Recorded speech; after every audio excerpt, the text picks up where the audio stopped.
안녕하세요. 서울에서 카페를 운영하고 있는 40세 여성입니다. 다른 사람이 그러는데 저는 또래에 비해 유독 세상 물정에 어둡고 순진하다고 하더라고요. 보통 상식적으로 이해가 안 되면 일단 의심부터 해봐야 하는데 저는 일단 사람을 믿었습니다. 한마디로 사기꾼이 좋아하는 스타일이었던 거죠. 그래서 어릴 때부터 놀림을 자주 받았습니다. 어릴 적 장난 정도는 웃으면서 넘어갈 수 있었는데 성인이 되어서 사회생활을 시작한 뒤에는 아주 심각한 일들을 겪게 되었습니다. 가장 결정적인 건 남편에게 버림을 받은 것이었습니다. 지금도 저의 순수한 사랑을 무참하게 짓밟아버린 그 인간을 떠올리면 화가 치밀어서 견딜 수가 없을 지경입니다. 여러분들이 제 이야기를 들으시면 왜 저렇게까지 바보처럼 살았을까 하는 생각이 드실 겁니다. 제 아버지는 공기업의 이사로 근무하셨고 엄마는 고위직 공무원이셨습니다. 그래서 저는 어릴 때부터 부족한 것 없이 모든 걸 누리면서 자라왔습니다. 부모님은 제가 가지고 싶어 하는 건 뭐든지 사주셨습니다. 학교를 다니면서부터 아버지는 돈이 필요해 보이면 묻지도 따지지도 않고 원하는 액수의 돈을 주셨죠. 그래서 돈이 귀한 줄 모르고 함부로 쓴 적도 있었습니다. 친구들에게 저는 돈을 잘 쓰는 애로 통했고 자기들이 가지고 싶은 물건은 있는데 돈이 없으면 제게 다가와서 돈을 빌려달라고 부탁했어요. 그러면 저는 주저없이 친구들에게 돈을 빌려주었죠. 하지만 돈을 갚는 애는 한 명도 없었습니다. 저도 굳이 돈을 달라고 안 했으니까요. 나중에 철이 들고 나서 생각해보니 친구들은 저를 좋아했던 것이 아니라 제가 가진 돈을 좋아했던 것이었습니다. 하지만 이건 시작에 불과했습니다. 대학에 들어가서 처음으로 충격적인 일을 겪게 되었는데요. 저와 같은 대학에 들어간 친구가 한 명 있었습니다. 소영이라는 친구였는데 절친이라고 할 수는 없었지만 곧잘 어울렸던 친구였어요. 과는 달라도 같은 대학 동아리를 다녔으니 자주 만나서 밥도 먹고 커피도 마시게 되었습니다. 경미야, 너 아직 남친 없지? 내가 남자 소개해줄까? 갑자기 소개? 누굴 소개해주려고? 소영이는 자기 사촌 오빠를 소개해주겠다고 했어요. 사진을 보니 제 스타일이라서 만나보았는데 성격도 아주 좋아 보였습니다. 사진에서처럼 키도 크고 얼굴도 깔끔하게 생긴 편이라서 첫 만남에 호감이 생겼죠. 그 오빠도 다음 데이트를 약속하길래 자연스럽게 연애를 시작하게 되었습니다. 오빠랑 한참 만나고 있었을 때였습니다. 오빠랑 같이 저녁을 먹으려고 만났는데 오빠 표정이 굳어 있었습니다. 평소에는 농담도 잘하고 장난도 잘 치더니 그날따라 세상 고민 다 싸질머진 사람처럼 맥이 탁 풀려 있었죠. 오빠, 표정이 왜 그래? 고민이라도 있어? 제가 무슨 일 있냐고 물으니까 오빠가 한숨을 푹 쉬더니 돈이 필요하다고 하더라고요. 아니, 급전이 필요한데 빌릴 데가 없어서 집주인이 갑자기 월세 보증금을 올려달라고 하는 거 있지? 아직 알바비도 못 받았는데 50만 원 달라고 재촉하니까 미치겠다. 돈 없으면 지금 나가래. 나 말고 들어올 사람 많다고 하더라. 꼼짝없이 방 빼고 길거리에 나앉게 생겼어. 그 당시 오빠가 편의점에서 밤 시간대 알바를 하고 있었는데 사장이 장사가 예전 같지 않다고 벌써 2달째 알바비를 못 받고 있었거든요. 집주인에게 한 달만 기다려달라고 사정을 말했지만 사흘 내로 보증금 올려주지 않으면 방 빼라는 말만 들었다고 합니다. 제가 부모님 이야기를 꺼내니까 오빠의 부모님이 시골에서 농사를 짓고 있는데 태풍 때문에 농사가 망해서 돈을 달라고 할 수가 없었다고 하더군요. 사정이 워낙 딱하니 가만히 있을 수가 없었습니다. 그래서 그 돈을 제가 빌려주었죠. 정말이야? 이 돈이 어디 나서 나 주는 거야? 경미야, 정말 고마워. 알바비 받으면 바로 갚을게. 오빠는 이제 살았다고 하면서 아이처럼 좋아했어요. 오빠의 밝은 얼굴을 보니 저도 마음이 편해지더라고요. 그런데 오빠는 한 달이 지나도 빌려간 돈을 돌려주지 않았습니다.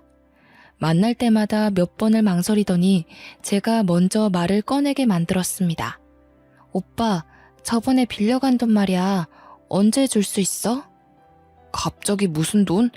내가 너한테 돈을 빌려갔다고? 50만 원 정도면 기억하고 있을 줄 알았는데 오빠가 깜짝 놀란 표정을 지으면서 저를 빤히 쳐다보더군요. 그래서 제가 한숨을 쉬며 그날 일을 쭉 설명했습니다. 월세 보증금 말이야, 50만 원. 정말로 기억 안 나서 이러는 거야? 그거 말하는 거구나. 미안해. 내가 깜빡 잊고 있었네. 사실 알바비를 아직 못 받았어. 그렇구나. 그럼 다음에 돈 생기면 줘. 평소 같았으면 편의점 알바 그만둬라. 그 알바 사장 신고해야 하는 거 아니냐고 재촉했을 텐데 이제 그러기도 싫었습니다. 오빠에게서 무언가 이상한 게 느껴졌거든요. 역시나 오빠가 빌려간 돈을 주기는커녕 다른 핑계를 대면서 제게 계속 돈을 빌려갔습니다. 액수도 점점 커졌죠. 어느 날은 새벽에 갑자기 전화를 해서는 다급하게 돈을 달라고 하기도 했습니다. 경미야, 너 지금 돈 가진 거 얼마나 있어? 돈? 갑자기 무슨 돈? 오빠 무슨 일 생겼어? 아이씨, 나 지금 경찰에 잡혀가게 생겼어. 그 말을 듣고 깜짝 놀라서 잠이 확 달아나고 말았죠. 자리에서 벌떡 일어나 무슨 사고를 쳤냐고 묻자 오빠가 어이없는 말을 쏟아냈어요. 친구들과 같이 기분 좋게 술을 마시고 있었는데 옆자리 손님들과 시비가 붙었다는 겁니다. 오빠와 친구들이 시끄럽게 웃고 떠들자 술집 전세 냈냐고 조용히 하라는 목소리가 들려왔고 오빠 쪽에서 기분이 상해서 왜 시비를 거냐고 짜증을 냈다고 하는데요. 시작은 말다툼이었는데 나중에는 몸싸움으로 번지고 말았습니다. 서로 치고받고 패싸움을 하다가 오빠가 술병을 휘둘렀는데 옆자리 일행 중 한 명이 머리를 다쳐버렸대요. 그 말을 듣는 순간 머리가 멍해지고 말았습니다. 경미야, 당장 그 사람하고 합의 보지 않으면 구속될 것 같아. 그러니까 네가 좀만 도와주면 안 될까? 그래서 얼마가 필요하다는 거야? 우선 급한 대로 200만 원만 가지고 병원 앞으로 와. 당장. 저는 정신없이 돈을 뽑아서 오빠가 말한 병원으로 갔습니다. 땡땡병원 응급실 안으로 들어가니 오빠가 초조한 표정으로 저를 기다리고 있었죠. 오빠는 저를 쳐다보지도 않고 제 손에 든 돈 봉투만 쳐다보고 있었습니다. 오빠, 그 사람은 괜찮은 거야? 지금 어디 있어? 설마 수술 중이래? 그건 내가 알아서 할 테니까 돈이나 줘. 오빠는 빼앗듯이 돈을 받아들고 응급실 안쪽으로 달려 들어갔습니다. 제가 쫓아가 보니까 사람들이 워낙 많아서 안 보이더라고요. 도리어 오빠가 절 찾아서 해결됐으니 가자고 하길래 병원을 나왔습니다. 저는 진짜로 일이 해결된 줄 알았는데 며칠 뒤에 오빠가 100만 원이 더 필요하다고 하더군요. 제가 무슨 일이냐고 캐물으니 그 사람 수술이 잘못돼서 두 번째 수술을 들어가야 한다는 것이었습니다. 저는 그 말을 듣고 두말 없이 돈을 주었는데요. 며칠 뒤에 만난 오빠는 제 덕분에 별 탈 없이 그 사람과 합의를 보고 잘 해결되었다고 했습니다. 그런데 얼마 후에 다른 선배 언니에게서 뜻밖의 말을 전해 들었습니다. 경미야, 너 시간 되면 나랑 커피나 한잔 하자. 언니가 갑자기 저를 카페로 데리고 간 다음에 뜬금없이 소영이 이야기를 꺼냈습니다. 경미야, 너 소영이한테 속고 있어. 내가 속고 있다니 그게 무슨 말이야?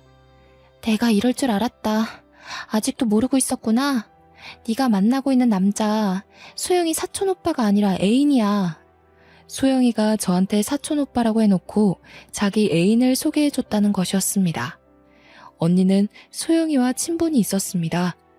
언니가 같은 과 후배인 소영이를 동아리에 데려왔고 제가 그 동아리에서 소영이와 친해졌으니까요.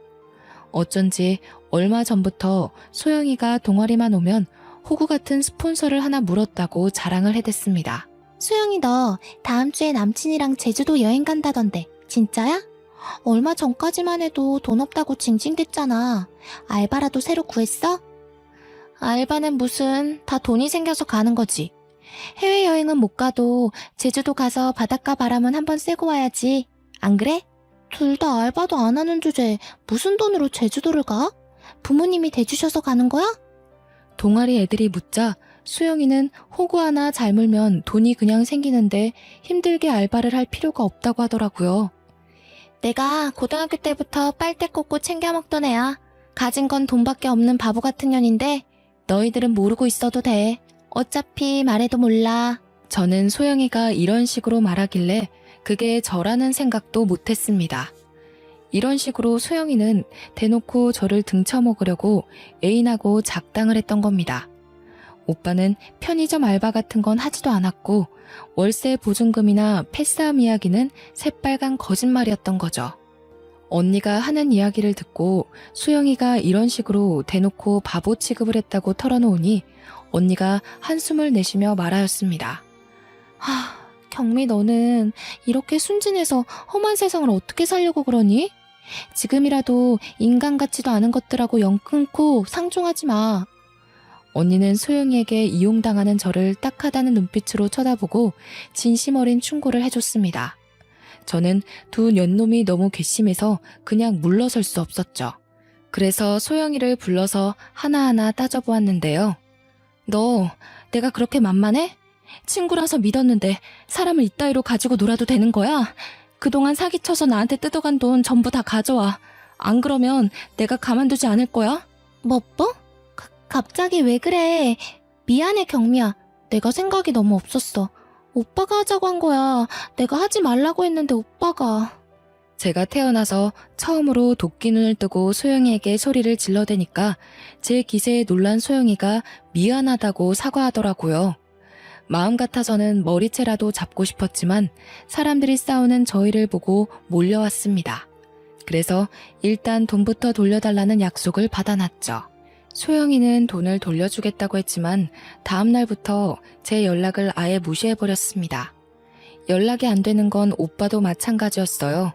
학교에 나오지 않아서 수소문해보니 둘 다 휴학을 해버렸다고 하네요. 할 수 있는 휴학을 다 몰았으면서 졸업할 때까지 저를 피해 다니는 바람에 결국 돈 받는 건 포기하고 말았습니다. 졸업을 하고 직장을 다닐 때도 마찬가지였어요. 재수가 없는 건지 제 팔자가 그런 것인지 제 주변에 꼬인 인간들이 하나같이 저를 속이고 돈을 뜯어갔습니다. 그런 추잡한 인간들이 싫어서 5년 동안 직장을 7군데나 옮겨 다니게 되었네요. 하지만 마지막 직장에서도 적응하지 못하고 그만두니까 엄마가 제게 이렇게 말씀하셨습니다. 경미야, 넌 내가 보니까 다른 사람들하고 어울려서 일하는 것보다 혼자 장사를 하는 게 맞는 것 같아. 엄마는 이제 취직할 생각하지 말고 카페를 하나 차려줄 테니까 혼자 조용하게 장사를 해보는 게 어떠냐고 하셨어요. 저도 5년 넘게 사람들한테 치이고 사람들을 경계하느라 조직에 적응하지 못하고 스트레스를 받으면서 살다 보니 혼자 있고 싶어지더군요. 그래서 엄마 말대로 카페를 열게 되었습니다. 프랜차이즈 카페를 개업하면 본사에서 알아서 다 해줄 거라고 생각했습니다. 장사를 너무 편하게 생각했던 거죠. 직접 프랜차이즈 카페를 해보니 본사는 돈만 챙겨갈 뿐 가맹점에게 해주는 게 거의 없었고 모든 걸 제가 알아서 운영해야 했습니다. 세상에서 가장 편하게 돈을 버는 사람이 카페 사장이라고 생각했는데 직접 장사해보니 세상에서 가장 열심히 사는 사람들이 카페 주인이란 생각이 드네요. 그렇다고 해서 힘들게 장사한 것도 아니었습니다. 처음부터 돈을 벌어야 한다는 욕심은 크게 없어서 가벼운 소일거리라고 생각했죠. 하지만 저도 하나씩 하다 보니 점점 욕심이란 게 생겨서 커피에 대한 연구도 하고 다른 카페들은 어떻게 운영하는지 살펴보기도 하였습니다. 그렇게 부지런히 살다 보니 5년이란 시간이 지나갔고 30을 훌쩍 넘긴 나이가 되었습니다. 이제 카페는 자리를 잡았고 고정 고객들도 제법 생겼는데요. 그 중에서 눈에 띄는 남자 손님 한 명이 있었습니다. 6개월 전부터 혼자 카페에 들려서 아메리카노를 마시는 손님이었죠. 그 손님은 늘 구석자리에 앉아서 커피를 마셨습니다. 제가 연구한 커피가 맛있었는지 3개월 전 뒤부터는 거의 하루에 한 번은 꼭 들리더라고요. 손님이 별로 없어서 바쁘지 않을 때는 제가 그 손님의 말벗이 되어주기도 했습니다. 무슨 일을 하시냐고 물어봤더니 6개월 전부터 카페 맞은편에 있는 건물에서 사무실을 얻었다고 하더라고요. 사업을 하시냐고 물으니 그건 아니라고 하셨습니다. 아직 사업이라기보다는 프로그램을 의뢰받아서 개발하고 있어요. 땡땡 회사에서 컴퓨터 프로그래머로 일을 하다가 혼자 독립을 했다고 하더군요. 스티브 잡스나 빌 게이츠를 능가하는 개발자가 되고 싶어서 사표를 냈다고 하길래 단골 손님이 남달라 보였습니다. 제가 멋있다고 하니까 쑥스러웠는지 손님이 겸손하게 둘러대더라고요. 그동안 돈은 많이 못 벌겠지만 저는 돈보다는 실력으로 최고의 자리에 오르고 싶어요. 도전 정신만 좋아서 매력 있는 것이 아니었습니다. 대화를 나눌수록 참 순수하고 때가 묻지 않은 사람이라는 걸 느꼈거든요. 처음에는 커피 한 잔에 여유를 즐기면서 머리를 식힌 다음에 사무실로 가는 것 같더니 시간이 지나면서 저와 대화를 하기 위해 일부러 시간을 내서 카페에 오는 것 같았습니다. 제가 가장 한가한 시간에 맞춰서 오는 게 보여서 저도 가슴 설렜죠. 그러다 한 번씩 그 사람이 오지 않으면 혹시 무슨 일이라도 생긴 건 아닌지 걱정하기도 했습니다. 그 사람이 일주일 동안 카페에 오지 않은 적도 있었습니다. 일주일 내내 이상하게 마음이 불안해지고 일이 손에 잡히지 않더군요. 일주일 후에 그 사람이 카페에 나타나자 비로소 마음이 놓였습니다. 저도 모르게 단골 손님을 반기며 그동안 어떻게 지냈는지 물었는데요. 그동안 무슨 일 있으셨어요? 왜 이렇게 안 오셨어요? 아, 지방에 있는 업체에서 보안 프로그램을 교체해달라는 의뢰가 들어와서 출장을 다녀왔어요. 그랬구나. 전 또 무슨 일이라도 생긴 줄 알았어요. 단골 손님이 걱정하게 해서 미안하다고 하면서 앞으로 무슨 일이 있으면 미리 말하겠다고 하더라고요. 그렇게 개인적으로 연락을 주고받으면서 사이가 더 가까워졌고 몇 달 뒤에는 빨간 장미꽃까지 받게 되었습니다. 저랑 결혼하고 싶다고 진지하게 만나보자는 고백을 해서 깜짝 놀랐어요. 내가 고백만 안 했지 우리 만난 지 2년이 넘었잖아요. 이 정도 시간이면 서로에 대해 충분히 알았다고 생각해요. 경미 씨도 저랑 진지하게 만나보고 싶은 거 맞죠? 정말 서투른 사랑 고백이었지만 저를 감동시키기에는 충분했습니다. 저희가 만난 세월도 있으니 얼마 지나지 않아 시댁과 저희 친가를 오가며 결혼을 허락받으러 가기도 했죠. 저는 35이라는 다소 늦은 나이에 상견례 자리를 가지게 되었습니다. 신혼은 제가 살고 있는 아파트에서 시작하기로 했는데요. 2년 전에 새로 지은 아파트에 청약을 했는데 당첨이 되어서 산 아파트였습니다.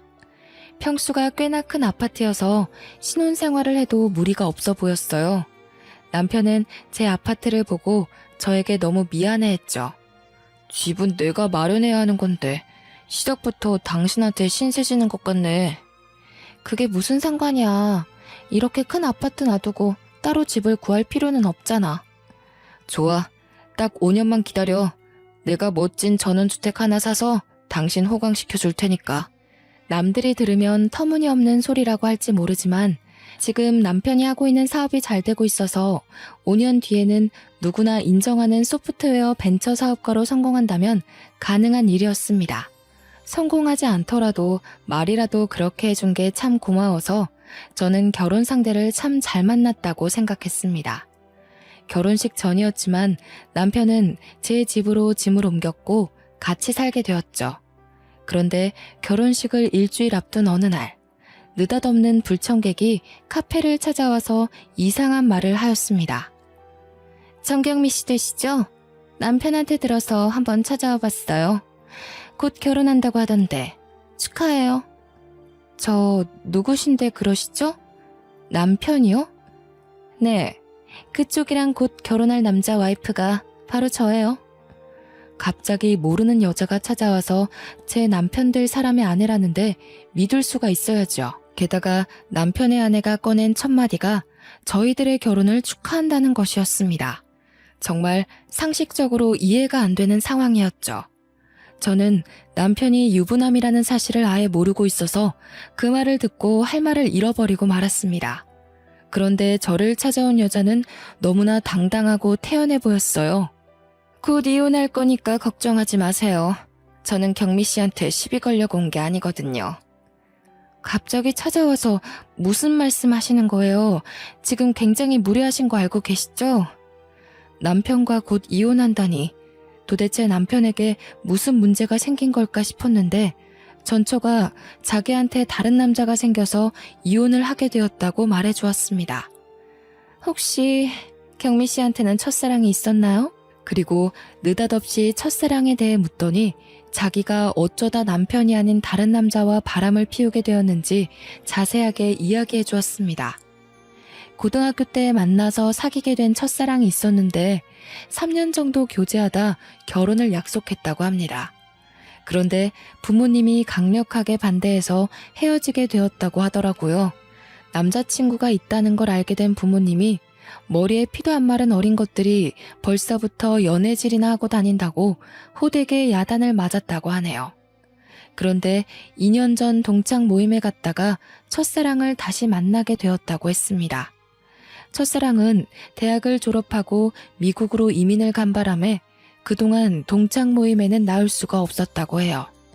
그런데 미국에서 결혼한 아내가 교통사고를 당해서 세상을 떠나자 미국 생활에 회의감이 들어서 모든 걸 정리하고 한국으로 귀국했다고 합니다. 이렇게 다시 만난 둘은 학창시절로 돌아간 것처럼 연애를 하기 시작했다고 하는데요. 하지만 꼬리가 길면 밟히는 법이라 1년 만에 저희 남편이 불륜 사실을 알아차리고 이혼을 하기로 합의했다고 하죠. 남편 입에서 이혼 이야기가 나오자마자 남편한테 모든 걸 다 털어놓았어요. 남편은 위자료 청구 소송 같은 건 하지 않고 조용히 합의 이혼하자고 하더라고요. 이미 법원에 이혼 신청까지 해서 자기들은 남남이나 마찬가지라고 하더군요. 며칠 내로 법적으로도 남남이 될 거라고 하였습니다. 내가 살아봐서 아는데 남편은 정말 착하고 좋은 남자예요. 그건 제가 확실하게 말해줄 수 있어요. 제가 바람 폈는데 합의 이혼하자고 하는 사람이 어딨나요? 정말 멋진 사람 같아서 이야기해주려고 왔어요. 이혼한 사이인데 굳이 제 가게까지 찾아와서 이러는 이유가 뭘까요? 자기가 써보니 이 물건 참 괜찮으니까 너도 한번 사용해보라고 하는 말처럼 들려서 어이가 없었습니다.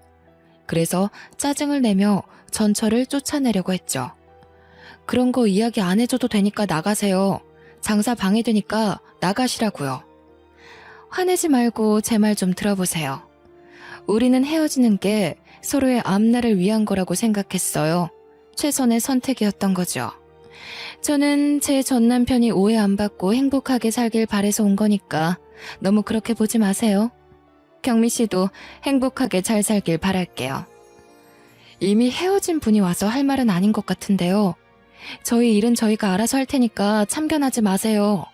바람 펴서 이혼당한 주제 오지랖이 넓으시네요. 그런가요? 저는 한때 사랑하던 사람이라서 그랬어요. 잘 지냈으면 좋겠어서. 우습게도 그 여자는 떠나는 순간마저 제 결혼식에 못 갈 것 같으니 이해해달라는 말까지 남기고 떠났습니다. 기분이 정말 나빴죠. 그래서 저는 바로 가게 문을 닫고 남편이 올 때까지 기다렸습니다. 그리고 퇴근하고 돌아온 남편에게 왜 결혼한 사실을 숨겼냐고 물었죠. 남편은 카페에 아내가 찾아왔다는 사실을 듣고 놀라더니 자초지종을 설명해 주었습니다. 남편의 전 와이프가 말한 거랑 똑같이 말하더군요. 전 와이프가 1년 전부터 첫사랑과 바람을 피워서 이혼한 거라고 했습니다. 나도 고민 많이 했어. 그런데 차마 내가 유부남이라는 사실을 말할 수 없겠더라고. 속이려고 했던 건 아닌데 미안해. 아무리 그래도 그렇지. 나한테 고백했을 때 다 말해줘야 하는 거 아니야? 말하고 싶었는데 당신이 떠나버릴까봐 너무 무서웠어. 이게 다 당신을 너무 좋아해서 그런 건데 한 번만 이해해주면 안 될까? 남편은 이혼 절차가 마무리된 다음에 말하려고 했는데 생각보다 과정이 복잡해져서 고백할 타이밍을 미루게 된 거라고 하더군요. 황당하긴 했지만 이제 와서 재혼이란 걸 빌미로 파혼할 생각은 없었습니다. 어차피 저희 남편은 일주일 뒤에 전처와의 모든 관계가 정리될 테니까요. 이제는 모든 걸 잊고 새롭게 시작하면 된다고 생각했습니다. 차마 친정에는 말하지 못하고 결혼식을 올리게 되었는데요. 저희 부모님을 속여서 벌을 받는 걸까요? 갑자기 남편의 사업에 문제가 생기고 말았습니다. 남편이 사기를 당해서 큰 돈을 잃고 말았죠. 남편에게 연락을 한 업체는 누구나 이름만 대면 아는 대기업 연구소에 납품할 프로그램을 하청받아서 개발하고 있다는 땡땡 업체였습니다. 공동으로 자금을 투자받아서 개발할 파트너 업체를 찾고 있다면서 같이 프로젝트를 하자고 제안하더라고요. 프로젝트만 마무리되면 20억을 주겠다고 해서 남편이 바로 오케이 했습니다. 그런데 문제는 개발하는 동안 들어가는 경비였어요. 땡땡 업체 쪽에서 1억이라는 진행비를 부담하라고 해서 남편은 대출까지 받아가며 그 돈을 송금해 주었습니다. 그것들이 사기꾼인 줄도 모르고 남편이 한순간에 1억이라는 빚을 내버린 거죠. 이렇게 돼서 1억이라는 빚이 생겼어. 어떡해 여보? 당장 대출금의 이자까지 독박 쓰게 생겼어. 뭐? 1억이라고? 그놈들이 1억이나 사기친 거야? 왜 나한테 말 안 했어? 미리 상의했으면 이런 일 없었잖아. 미안해. 급한 사업이라고 해서 상의할 시간이 없었어. 지금 당장 진행하지 않으면 늦는다고 하길래 나도 모르게. 남편이 풀이 죽어서 저한테 사기당한 사실을 실토하는데 억장이 무너질 뻔하였습니다. 당장 사무실 문을 닫아야 하는 상황이라고 하니 1억을 구해줄 수밖에 없었는데요. 그 뒤에도 남편은 다른 사업을 한다는 핑계를 대면서 생활비를 주지 않았습니다. 제가 물을 때마다 하고 있는 사업에 생각보다 돈이 많이 들어가서 여유가 없다고 하더군요. 저는 당연히 저희 남편이 하는 말이니 믿고 기다렸습니다. 카페에서 나오는 수입만으로 충분히 생활이 되고 있었거든요. 그렇게 1년이 지나자 남편이 저한테 생활비를 주는 게 아니라 오히려 돈을 달라고 하였습니다. 납품 대금을 못 받았는데 직원들 월급을 줘야 한다는 핑계를 대거나 정부기관에서 발주한 용역 사업에 참가하려고 하는데 선납금이 필요하다는 이유를 댔었는데요. 적게는 몇백만 원에서 많게는 1,000만 원까지 제 지갑을 털어갔습니다. 어찌나 돈을 많이 가져가던지 밑 빠진 독에 물을 붓는 심정이었지만 남편의 사업이 하루빨리 자리 잡기만을 바라고 있었죠. 그런데 남편의 사무실에 간 저는 어디선가 본 것 같은 얼굴을 보게 되었습니다. 사무실에서 나와서 계단으로 내려가 버린 여자는 아무리 생각해봐도 소영이었습니다. 소영이가 남편 사무실에 올 이유가 없을 텐데 잘못 본 거라고 생각했죠. 요즘 따라 남편이 돈을 달라는 횟수도 늘어나고 집에도 잘 안 들어와서 아무래도 확인을 해봐야겠다는 생각이 들었습니다. 그래서 남편이 출장 가서 없을 때 사무실에 가서 CCTV에 녹화된 영상을 확인해봤습니다. CCTV 속 여자의 얼굴 몇 번을 돌려봐도 소영이더군요. 그날만 남편 사무실을 찾아온 것이 아니었습니다. 남편의 사무실에 자주 들렸다는 사실을 안 순간 저는 대학 시절에 소영이에게 당했던 기억을 떠올릴 수밖에 없었습니다. 더 기가 막힌 사실은 소영이뿐만 아니라 전처도 남편의 사무실에 자주 찾아왔다는 것입니다. 셋이서 무언가 밀담을 나누고 의논하는 모습이 회의실 CCTV에 찍혀 있었는데요. 회의만 한 것이 아니라 남편과 전처가 서로를 끌어안기도 하고 부부 사이처럼 보이는 행동을 여러 번 하기도 하였습니다. 그 모습을 보자 저는 남편과 전처에게 완전히 속았다는 생각이 들었죠. 남편이 처음부터 저를 속이고 있었던 것 같았습니다. 남편과 전처 그리고 소영이가 어떤 관계인지 알아내야만 했습니다. 그래서 도청기를 구해 남편 사무실에 몰래 설치해놨습니다. 일주일 정도 기다리고 있다가 남편이 잠든 새벽 시간대에 몰래 사무실로 가 도청 녹음본을 확인했는데요. 도청기에는 여러분이 상상할 수 없는 충격적인 대화가 녹음되어 있었습니다. 언니, 내 말이 맞지? 그녀는 사기 쳐먹기 딱 좋은 년이야. 그래, 네 덕분에 우리 형편이 좋아졌어. 이 은혜 잊지 않을게. 우리 여보 말이 맞아. 정말 처제 아니었으면 나는 빚쟁이들한테 맞아 죽었을 거야. 내가 뭐라 했어. 내 말만 들으면 팔자 필 거라고 했잖아. 경미 걔는 대학 다닐 때부터 멍청하던데 아직도 사람을 쉽게 믿더라. 자기한테 좀만 잘해주고 간이고 쓸개고 다 내주려고 그래. 빚도 다 해결됐으니까 이번에는 내 목도 챙겨주는 거지? 나한테는 얼마나 줄 거야? 당연하지. 우리 처제 얼마나 필요해? 달라는 대로 다 줄게. 녹음본을 아무리 다시 들어봐도 남편이 제 돈을 노리고 의도적으로 접근한 거였습니다. 전처와 이혼을 하기는 했지만 사실 위장 이혼이었고 실제로는 같이 동거를 하고 있었던 거죠.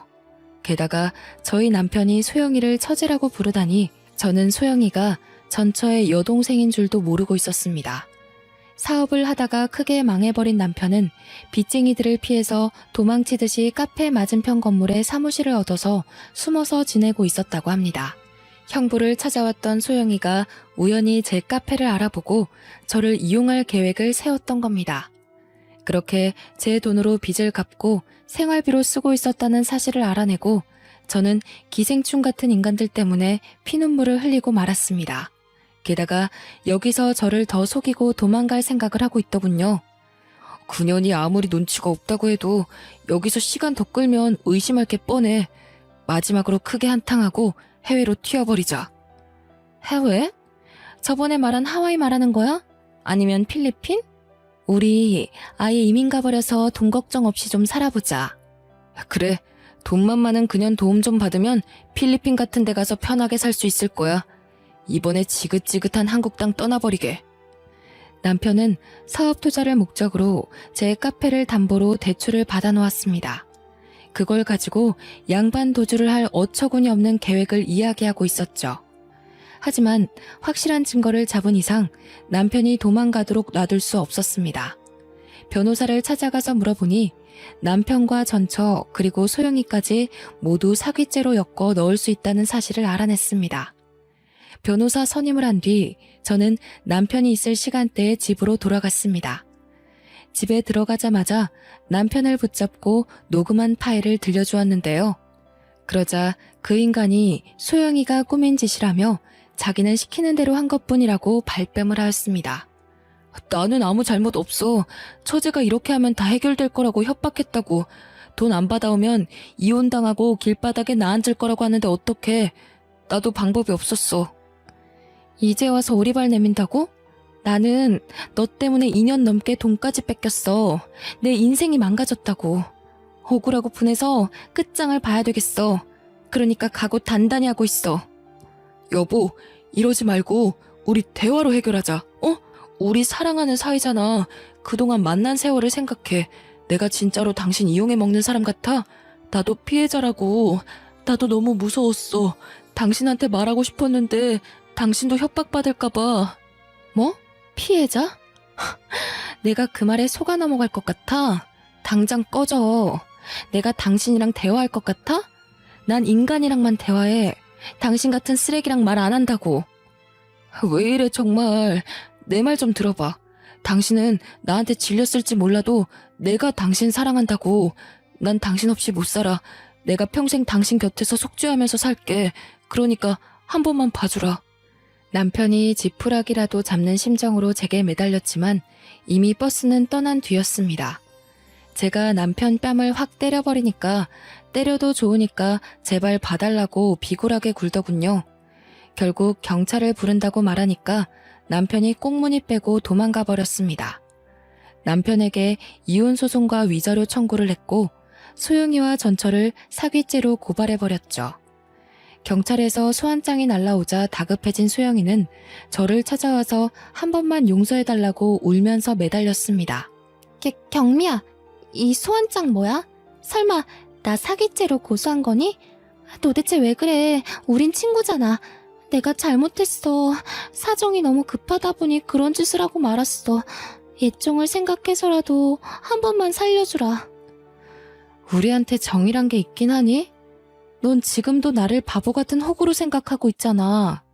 내가 용서해주면 나중에 또 이용해 먹으려고? 너 용서해줄 생각 없으니까 당장 돌아가. 경미야, 미안해. 내가 무릎 꿇을게. 이렇게 꿇고 빌 테니까 제발 봐주라. 내가 한 번도 이런 적 없잖아. 이번엔 진짜 뉘우치고 있다니까. 연기하는 거 아니야. 나 울고 있는 거 보여? 이번만 봐주면 네 눈에 띄는 일 없도록 할게. 내가 믿을 것 같아? 너 딱 봐도 가짜로 울고 있는 거잖아. 눈물로 다 해결되는 거면 법은 왜 있는 거겠니? 경찰은 왜 있겠어? 눈물 아까우니까 뚝 그쳐. 감방에서나 흘려야 하니까 내 앞에서 울지 말라고. 제가 울면서 제 바지가랑이를 붙잡는 소영이를 밀치니까 거짓말처럼 눈물을 뚝 그치더군요. 딱 봐도 어떻게 해야 제가 봐줄지 고민하는 것 같았습니다. 그 뒤로 소영이가 제 카페에 찾아와서 어떻게든 합의를 하자고 사정했지만 저는 돈보다는 고등학교 때부터 저를 괴롭힌 악독한 년에게 본보기를 보여줘야만 했습니다. 세상에는 지켜야 할 법이라는 걸 있다는 걸 알려줘야 했죠. 경찰 조사를 받은 날 저는 소영이와 남편 그리고 남편의 전처와는 합의할 생각이 전혀 없다고 말하였습니다. 제가 그 인간들 때문에 얼마나 많은 정신적인 고통을 겪었는지 이루 말할 수가 없었거든요. 경제적인 피해 사실까지 상세하게 말하면서 반드시 처벌해달라고 간곡하게 호소했습니다. 소영이와 전처는 구속되었지만 남편은 종범이라는 이유로 불구속 상태에서 조사를 받게 되었는데요. 하지만 남편은 제게 그나마 숨겨놓은 재산을 탈탈 털어서 위자료를 줘야 했습니다. 그야말로 알거지 꼴이 된 전 남편은 잠을 잘 방 한 칸조차 없는 산새가 되어버렸어요. 모두 자업자득이니 길거리에서 노숙을 하든 구걸을 하든 간에 자기 잘못을 뼈저리게 느껴야 한다고 생각합니다. 소영이와 전처의 재판 결과도 의도적인 사기죄로 인정되었고 죄질이 아주 불량하다는 이유만으로 초범이었지만 실형이 선고되었습니다. 지금은 교도소에서 국가가 제공하는 무료 식사를 하면서 자신의 잘못을 뉘우치고 있는 중이겠죠. 사람이 살다 보면 정말 다양한 부류의 인간들을 만나게 되는 것 같습니다. 그 중에는 자기 인생에 도움이 되는 사람도 있겠지만 소영이처럼 만나지 말았어야 하는 악질적인 인간들도 있겠죠. 자기를 위해서 다른 사람의 인생 같은 건 어떻게 되든 상관없다는 생각으로 사는 것들을 우리는 쓰레기라고 부릅니다.